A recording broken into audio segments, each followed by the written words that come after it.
hi friends welcome to Geetha समेल वांगा मதிய சாப்பாடு பார்க்கலாம் அதுக்கு முன்னாடி கீதா சமையல் ஸ்பெஷல் ஃபுட்ல மூலிகை இட்லி பொடி இருக்கு சத்து மாவு இருக்கு கருப்பு உளுந்து கஞ்சி மாவு இருக்கு நலங்கு மாவு இருக்கு weight loss பவுடர் இருக்கு இன்ஸ்டன்ட் புளி சாதம் பவுடர் இருக்கு அதுக்கு அப்புறம் தாளிப்பு வடகம் இருக்கு தேவைப்படுறவங்க ஸ்கிரீன்ல தெரியுற வாட்ஸ்அப் நம்பருக்கு மெசேஜ் பண்ணி வாங்கிக்கோங்க வெப்சைட்லயே ஆர்டர் பண்ணி வாங்கிக்கோங்க ஹாய் फ्रेंड्स நல்ல சுட சுட சாதம் இன்றைக்கு இருக்கு பாருங்க கூட்டு வச்சிருக்கேன் பச்சை பருப்பு போட்டு சீரகம் பச்சை மிளகாய் தேங்காய் அரைச்சி ஊற்றி வச்சுருக்கேன் நல்லாயிருக்கும் அது தேங்காய் எண்ணெயில் தாளிக்கிறது டேஸ்ட்டு சூப்பராக இருக்கும் அதுக்கப்புறம் வெங்காயம் தக்காளி போட்டு கத்திரிக்காய் தொக்கு பண்ணியிருக்கேன் கொஞ்சம் பழைய தண்ணி இருக்குது அதுக்கப்புறம் ரசம் அதுக்கப்புறம் காரா பூந்தி எடுத்து வச்சுருக்கேன் காலையில் பார்த்தீங்கன்னா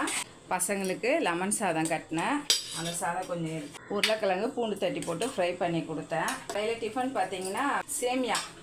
கிச்சடி பண்ணி கொடுத்தேன் காய் போடாமல் தயிர் இருக்குது அதுக்கப்புறம் மாம்பழம் இருக்குது